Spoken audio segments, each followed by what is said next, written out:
Welcome students, welcome to AIR Gurukul. My name is Rohit Shrivastava और इस session में हम लोग इक्विपार्टीशन और डिग्री ऑफ फ्रीडम के बारे में पढ़ेंगे। Okay, so let's begin the session. तो इक्विपार्टीशन ऑफ एनर्जी और डिग्रीज ऑफ फ्रीडम ये क्या होता है, ये हम डिस्कस करेंगे फॉर मोनोटॉमिक गैस के लिए। मोनोटॉमिक गैस क्या होती है? जैसे कि हीलियम हो गया, ठीक है। हीलियम डायटॉमिक नहीं होता, यानी कि उसमें हीलियम 2 जैसा कोई मॉलिक्यूल प्रेजेंट नहीं होता। हीलियम सिंगली अवेलेबल होता है, एग्जिस्ट करता है। नियोन, आर्गन, ये सब सिंगली एग्जिस्ट करते हैं। ओके, तो molecule is just a single atom. और इस केस में जब हम लोग इसकी डिग्री ऑफ फ्रीडम देखेंगे, डिग्री ऑफ फ्रीडम का मतलब होता है कि इसमें कितनी फ्रीडम है to move in certain axes. जैसे कि एक्स, वाई एंड जेड। अगर तुम एक मॉलिक्यूल की बात करो, ये एक्स एक्सिस हो गई, ये वाई एक्सिस हो गई, ये जेड एक्सिस हो गई। तो अगर एक मॉलिक्यूल की बात करते हैं, ये मॉलिक्यूल अगर यहां पर प्रेजेंट है तो ये एक्स में मूव कर सकता है, ट्रांसलेट कर सकता है, राइट। यहां पर रख दो तो ये वाई में ट्रांसलेट कर सकता है, ऊपर नीचे। यहां पर रख दो तो जेड एक्सिस में आगे पीछे ट्रांसलेट कर सकता है, ठीक है। तो इसकी डिग्री ऑफ फ्रीडम, यानी कि इसकी फ्रीडम किस किस एक्सिस में ट्रैवल करने की है, ट्रांसलेट करने की है, वही बताता है डिग्री ऑफ फ्रीडम, ठीक है।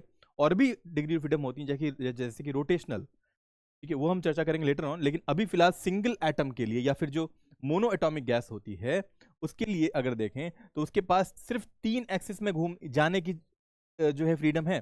एक एक्स एक्सिस में आगे पीछे, एक वाई एक्सिस में ऊपर नीचे, और एक जेड एक्सिस में इस तरफ, ठीक है।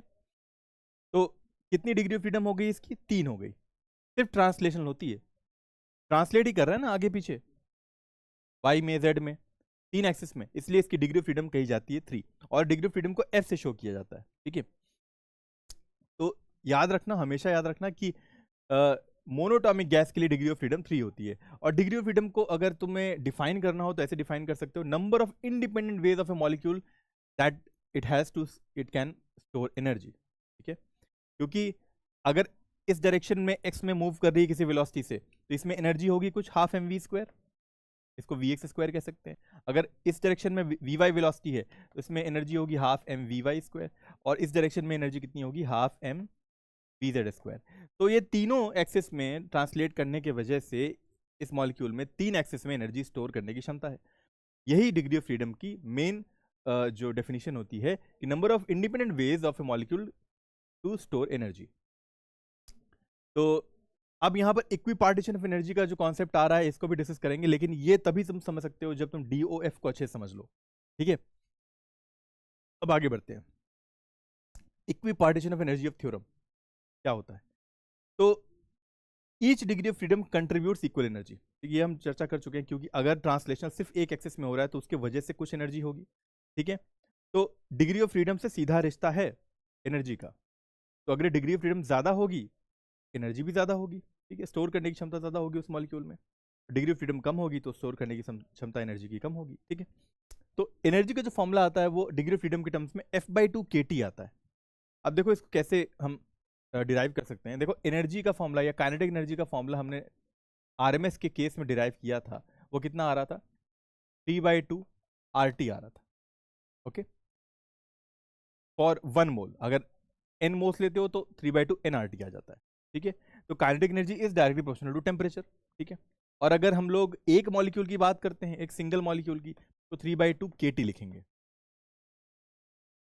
लेकिन 3/2 kT जब आया तो उसमें डिग्री ऑफ फ्रीडम हम क्या ले रहे हैं? तो अगर इस फॉर्मूले से कंपेयर करो F/2 kT से, यहाँ पर K क्या है by the way? Boltzmann constant है, T टेम्परेचर है केल्विन में।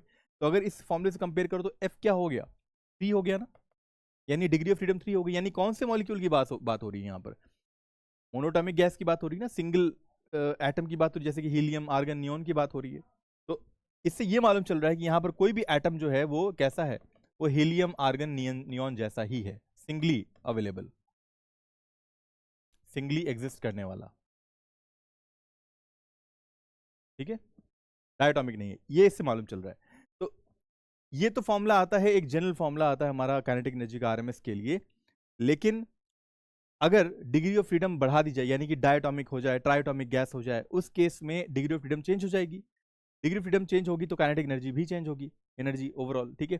तो वो इस फॉर्मूले से डिराइव होती है, ठीक है, F/2 kT से, ठीक है, जहां पर F डिग्री ऑफ फ्रीडम होता है, K बोल्ट्जमैन कांस्टेंट होता है, और T टेम्परेचर होता है, ठीक है। अब मोनोटॉमिक के लिए तो अभी मैंने बताया ना कि 3/2 kT होता है, तो यहाँ F3 हो गया, अभी तो हम डिस्कस कर ही चुके हैं ये चीज। तो एवरेज काइनेटिक एनर्जी पर मॉलिक्यूल, इसको तुम कह सकते हो, ठीक है, एवरेज काइनेटिक एनर्जी पर मॉलिक्यूल। ठीक, पर मॉलिक्यूल इसलिए बिकॉज यहाँ पर हम के यूज कर रहे हैं, ठीक है, पर मोल यूज करते तो वहां पर आर यूज करना पड़ता, ठीक है। और एन मोल्स के लिए मैंने बताया ना कि 3/2 nRT होता है फॉर्मूला, ठीक है। एन नंबर ऑफ मोल्स होता है, आर गैस कांस्टेंट होता है, आर की वैल्यू 8.31 जूल पर मोल केल्विन होती है, ठीक है। तो इस तरह हमने डिस्कस किया कि कैसे हम लोग डिग्री ऑफ फ्रीडम को एनर्जी से एसोसिएट करते हैं, ठीक है। इक्वी पार्टीशन ऑफ एनर्जी इसलिए कहते हैं बिकॉज हर एक्सिस में जो एनर्जी होती है वो डिवाइड हो जाती है, पाई में कुछ होगी, एक्स में कुछ होगी, जेड में कुछ होगी, उस मॉलिक्यूल की स्टोर करने की क्षमता, और वो डिपेंड करती है कि उस एक्सिस में डिग्री ऑफ फ्रीडम कितनी है, ठीक है। तो आई होप तुम्हें समझ में आया। अगले सेशन में मिलेंगे किसी और टॉपिक के साथ। Until then keep learning and keep having fun with physics. Thank you very much.